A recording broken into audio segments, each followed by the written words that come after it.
થોડા મહિના અગાઉ ડેડિયાપાડાના ધારાસભ્ય ચૈતર વસાવા ઉપર 75 લાખ રૂપિયાના તોડનો આરોપ સાંસદ મનસુખ વસાવાએ લગાવ્યો હતો અને હવે આ જ મામલાને લઈને કોંગ્રેસના નેતા સંદીપ માંગરોળાને એસીબીની નોટિસ મળી છે અને ખુલાસો કરવા માટે તેમને જણાવવામાં આવ્યું છે। શું છે આ સમગ્ર વિગત તેની ચર્ચા કરીશું આ વિડીયોમાં।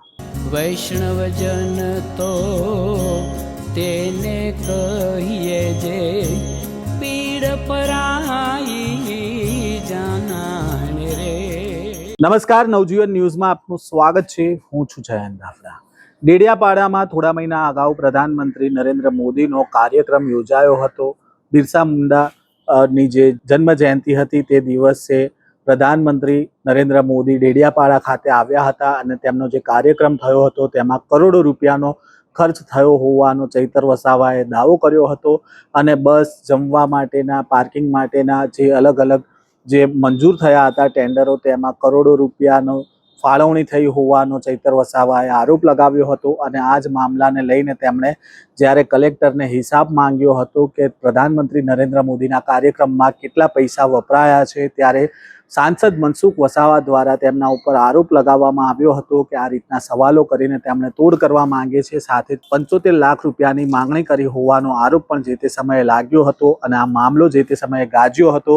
ચૈતર વસાવા ખુદ કલેક્ટર પાસે પહોંચ્યા હતા અને આ મામલાનો ખુલાસો તેમણે માંગ્યો હતો અને કહ્યું હતું કે તમે ખુલાસો નહીં કરો આ મામલે તો તેમણે ધરણા ઉપર બેસે। આ મહિનાને 6 મહિના વીતી ગયા, જો કે ચૈતર વસાવા ધરણા પર ન બેઠા અને કલેક્ટરે પણ આ મામલે ખુલાસો ન કર્યો। તેવામાં હવે આ જે તોડકાંડની જે વાત ચાલી રહી હતી તેને લઈને કોંગ્રેસના નેતા સંદીપ માંગરોળે મુખ્યમંત્રીને પત્ર લખ્યો હતો અને આમાં તટસ્થ તપાસ થાય તેવી માંગ કરી હતી અને આ અરજીને લઈને હવે તેમને નોટિસ પાઠવવામાં આવી છે અને તેમને જવાબ માટે તેમને બોલાવવામાં આવ્યા છે અને આ સમગ્ર મામલાને લઈને શું કહી રહ્યા છે કોંગ્રેસના નેતા તેમને સાંભળીએ।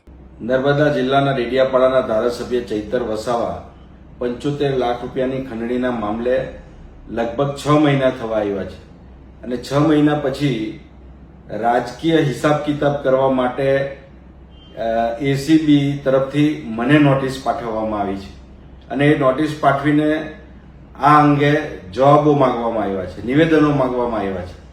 મારું રાજ્ય સરકાર અને એસીબીને એમ કહેવું છે કે આટલો ગંભીર આરોપ નર્મદા જિલ્લાના કલેક્ટર મોદી, નર્મદા જિલ્લાના બાંધકામ અધિકારી મોદી, ભરૂચના સાંસદ મનસુખ વસાવા, ડેડિયાપાડાના ધારાસભ્ય ચૈતર વસાવા, આ 4 લોકો તમે સાક્ષી તરીકે એમના નિવેદનો મીડિયા સમક્ષ આવેલા છે, કલેક્ટર સમક્ષ આવેદનપત્રો પાઠવવામાં આવેલા છે અને ધારાસભ્ય ચૈતર વસાવા એ ચેલેન્જ આપી છે કે 30મી તારીખ સુધીમાં કલેક્ટર આ અંગે ખુલાસો નહીં કરે તો હું ધરણા ઉપર બેસીશ।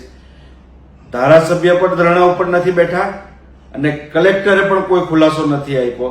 તેરી બી ચૂપ અને મેરી બી ચૂપ 6 મહિના સુધી આ પ્રકરણ ઉપર પડદો પાડી દેવામાં આવ્યો અને હવે આ સ્થાનિક સ્વરાજ્યની ચૂંટણી પછી રાજકીય સમીકરણો ગોઠવવા માટે જાણે કે ભારતીય જનતા પાર્ટીના એજન્ટ તરીકે તમામ એજન્સીઓ કામ કરી રહી હોય અને એવા વખતે 6 મહિના પછી આટલી ગંભીર તપાસની શરૂઆત કરવામાં આવે એ ખૂબ જ શંકાસ્પદ છે અને મારી સ્પષ્ટ માંગણી છે કે એસીબી જો તટસ્થ તપાસ કરવા માંગતી હોય, નિષ્પક્ષ તપાસ કરવા માંગતી હોય તો તાત્કાલિક કલેક્ટર મોદી, બાંધકામ અધિકારી મોદી, ચૈતર વસાવા અને મનસુખભાઈ વસાવાના નિવેદનો લઈ અને ગુનો દાખલ કરવામાં આવે।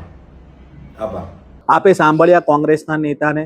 તેમનું કહેવું છે કે આ જે સમગ્ર તોડકાંડની વાત થઈ રહી છે તેમાં મીડિયામાં અનેક નિવેદનો ચૈતર વસાવાએ પણ આપ્યા છે, મનસુખ વસાવાએ પણ આપ્યા છે અને કલેક્ટરે પણ આપ્યા છે, તો તેમના નિવેદનો લેવા જોઈએ। તેમણે અરજી કરી હતી કે આ મામલામાં તટસ્થ તપાસ થવી જોઈએ, તો શા માટે હવે તેમને નિવેદન લેવા માટે એસીબી દ્વારા બોલાવવામાં આવી રહ્યા છે તેને લઈને સવાલો ઉઠાવ્યા છે।